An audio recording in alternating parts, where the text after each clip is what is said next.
10 dicas de comunicação, ou seria de marketing jurídico. Pensamentos escritos por Gustavo Rocha Giraldello. Se pudéssemos resumir o marketing jurídico em uma única palavra, esta seria relacionamento. E relacionamento tem como base a comunicação entre os envolvidos. Assim, por decorrência lógica, errar na comunicação com clientes é cometer erros no marketing jurídico estratégico. Neste sentido, as 10 dicas de comunicação abaixo escritas por Eduardo Ruano podem ser plenamente utilizadas para estreitar a relação com clientes e ajudar no próprio marketing jurídico.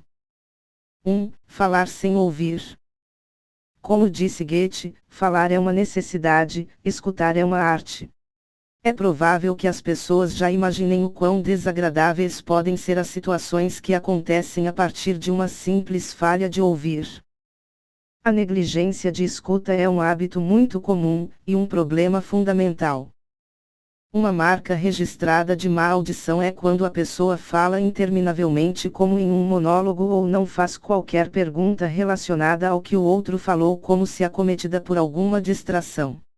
Habilidades pobres de escuta resultam em falhas de comunicação, oportunidades perdidas, além de menor produtividade devido a erros e esforços redundantes. 2. Interromper. Todos nós temos uma coisa em comum quando falamos: queremos ser ouvidos. As pessoas que interrompem as outras com frequência podem acabar cortando uma linha de raciocínio, e comprometer a integridade da mensagem. Às vezes, o ato de interromper é inevitável, mas são poucos que fazem isso quando é realmente necessário. Apesar de muitos acharem que suas interjeições ou intromissões são importantes para complementar o que o outro está dizendo, isso também pode demonstrar uma falta de envolvimento. Como disse o escritor e pintor Malcolm de Chazal, a melhor forma de ser escutado é fazer de cada ser um auditório completo e, do auditório inteiro, um único ser. 3. Mergulhar em distrações. Vivemos em terras rodeadas por mares de distração, e estes não saem de nosso horizonte. A revolução digital facilitou a hipercomunicação, mas tornou mais difícil, para qualquer um, ouvir. Celular, tablet e notebook, por exemplo, são ferramentas cruciais de comunicação, e por isso nós abusamos delas. No entanto, quando alguém solicita nossa atenção ou está nos falando algo e, ao mesmo tempo, ficamos mergulhados nas águas profundas da distração, isso demonstra uma clara falta de respeito, um péssimo hábito de comunicação, e o mais claro sinal de ruído. 4. Envolver em multitarefas.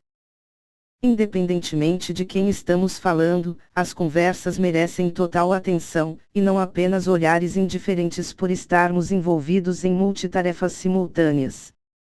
Esse é um hábito do qual todos são passíveis de ser culpados.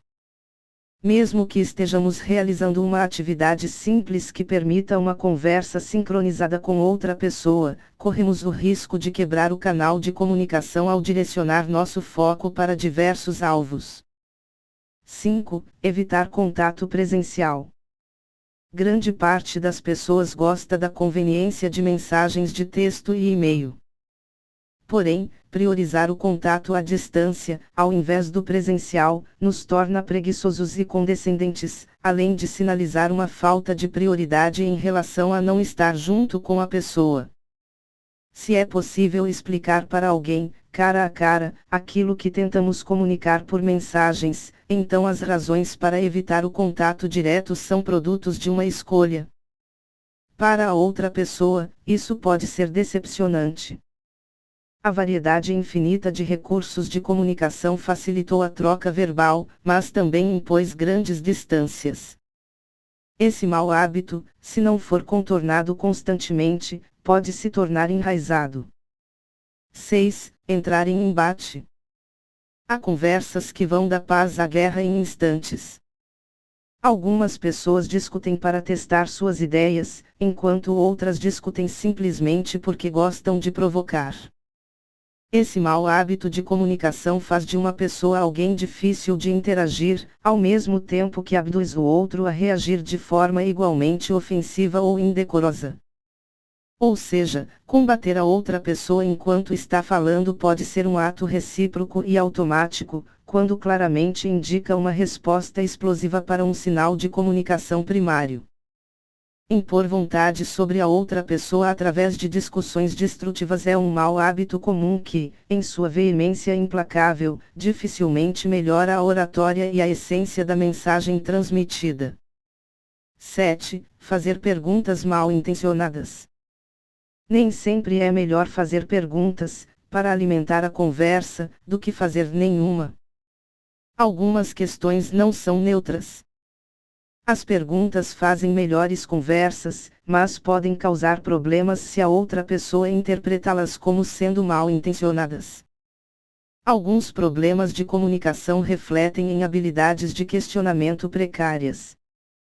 Perguntas defeituosas contribuem para muitas falhas de conversação e podem adicionar ansiedade defensiva, retração, repulsa e má vontade para interações. Algumas perguntas são suscetíveis de sufocar diálogos, mesmo que o propósito tenha sido a progressão produtiva da conversa. 8. Contatar alguém somente quando precisa. Esse é um dos principais hábitos de comunicação ruins. As pessoas acometidas por esse hábito costumam contatar outra pessoa quando tem algum problema, estão à caça de trabalho, precisam de uma referência ou buscam algumas ideias. Nesses períodos de necessidade, as conversas são solicitadas mais por conveniência do que por consideração. Seja qual for a razão pela qual as pessoas fazem isso, não deixa de ser desagradável para quem recebe esse tipo de mensagem sazonal. Afinal, ninguém gosta de sentir que está sendo usado. 9. Não retornar mensagens de texto, telefonemas ou e-mails. Esse é outro mau hábito de comunicação bastante comum. Em algumas comunidades e culturas de trabalho, não retornar mensagens de outra pessoa é uma verdadeira violação de conduta, enquanto em uma sociedade hiperconectada, não retornar outra pessoa é uma prática rotineira e até supérflua. Seja por ignorar alguém ou por não desejar a continuidade da comunicação, muitas pessoas preferem dar fim a uma conversa sem precisar dizer algo. 10. Contar mentiras. Todos nós mentimos, por razões diversificadas, e não é curioso o fato de que alguém possa ser tão descredenciado por ter o hábito recorrente de mentir. Não importa que a mentira seja para evitar ferir os sentimentos de alguém ou proteger, poucas pessoas estão dispostas a confiar em alguém que mente em constância. Veracidade exige coragem e, essencialmente, habilidade, ao passo que mentir exige flexibilidade e pode ser um ato de manipulação. Sim, a verdade pode ferir, muitas vezes, mas as mentiras tendem a ser, no devido tempo, mais prejudiciais ainda. Importante que ao nos comunicarmos melhor com o cliente e estreitarmos assim nosso relacionamento, seremos mais importantes aos olhos do cliente e, portanto, mais cotados na contratação dos serviços prestados.